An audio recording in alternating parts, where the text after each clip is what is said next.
ক্ষমতাৰ লালসাতে এয়া কংগ্ৰেছৰ অদূৰদৰ্শিতা। বিশ্বাসঘাতক বিৰোধী ইণ্ডিয়া ব্লকৰ বৃহত্তম দল কংগ্ৰেছ।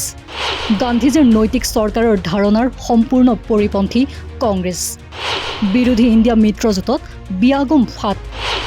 দশকজোৰা বন্ধুত্ব ত্যাগ কৰি কংগ্ৰেছৰ চৰম সুযোগ সন্ধানী ৰাজনীতি। লোকসভাত আসন সলনিৰ দাবীৰে DMKৰ মোক্ষম আঘাত। দক্ষিণাত্যৰ ৰাজনীতিৰ উত্তাপ এতিয়া দিল্লীৰ সংসদ ভৱন পাইছেগৈ।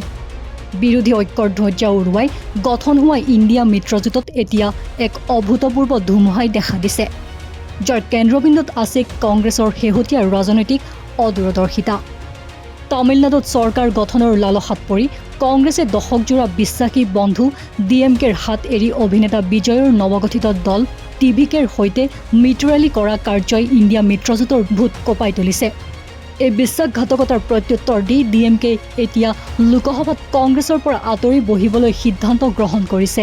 দলটোৰ সাংসদ কনিমজি কৰুণানিধিয়ে লোকসভাৰ অধ্যক্ষ ওম বিৰলালৈ পত্ৰ লিখি DMKৰ 22গৰাকী সাংসদৰ বাবে কংগ্ৰেছৰ আসনৰ পৰা পৃথককৈ আসনৰ ব্যৱস্থা কৰিবলৈ দাবী জনাইছে।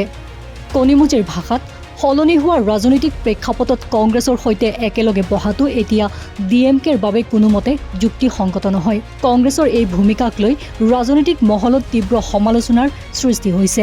কেৱল ক্ষমতাৰ অংকত পৰি এটা পুৰণি আৰু নিৰ্ভৰযোগ্য আঞ্চলিক শক্তিক এনেদৰে ৰাজহুৱাকৈ ত্যাগ কৰা কাৰ্যই কংগ্ৰেছৰ ৰাজনৈতিক নৈতিকতাৰ ওপৰত প্ৰশ্নবোধক চিহ্ন আঁকি দিছে। আনকি কংগ্ৰেছৰ জ্যেষ্ঠ নেতা মণিশংকৰ আয়াৰেও নিজ দলক কঠোৰ ভাষাৰে সমালোচনা কৰি এই মিত্ৰতাক ৰাজনৈতিক মূৰ্খামি আৰু অনৈতিক বুলি অভিহিত কৰিছে। তেওঁ মহাত্মা গান্ধীৰ আদৰ্শৰ দোহাই দি কয় যে চৰকাৰ গঠনৰ নামত কংগ্ৰেছে যি সুযোগ সন্ধিৎসু নীতি অৱলম্বন কৰিছে সেয়া গান্ধীজীৰ নৈতিক চৰকাৰৰ ধাৰণাৰ সম্পূৰ্ণ পৰিপন্থী।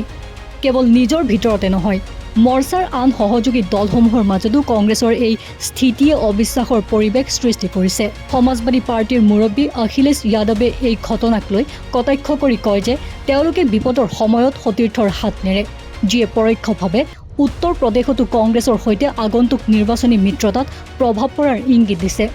ইফালে পশ্চিমবংগৰ বিধানসভা নিৰ্বাচনত শোচনীয় পৰাজয়ৰ পাছতো মমতা বেনাৰ্জীয়ে ইণ্ডিয়া মিত্ৰজোঁটক শক্তিশালী কৰাৰ যি সংকল্প লৈছে তাৰ মাজতে কংগ্ৰেছৰ এই আত্মঘাতী সিদ্ধান্তই মৰ্চাটোৰ ঐক্যক লৈ সংশয়ৰ সৃষ্টি কৰিছে। DMKৰ দৰে এক শক্তিশালী আঞ্চলিক দল আঁতৰি যোৱাটোৱে ৰাষ্ট্ৰীয় পৰ্যায়ত বিজেপি বিৰোধী যুঁজখনত বিৰোধীক অধিক দুৰ্বল কৰি পেলাইছে। লোকসভাত 22গৰাকী আৰু ৰাজ্যসভাত 8গৰাকী সাংসদ থকা DMK হৈছে ইণ্ডিয়া মিত্ৰজোঁটৰ চতুৰ্থ বৃহত্তম শক্তি আছিল। এতিয়া ৰাজ্যিক স্বাৰ্থক ৰাষ্ট্ৰীয় স্বাৰ্থতকৈ ওপৰত স্থান দি কংগ্ৰেছে যি জোৱা খেলিছে তাৰ পৰিণাম অনাগত দিনত কেনে হ'ব সেয়া লক্ষণীয় হ'ব।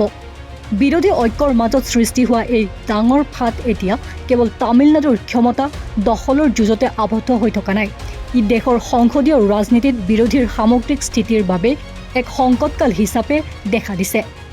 News desk report, north east নাও।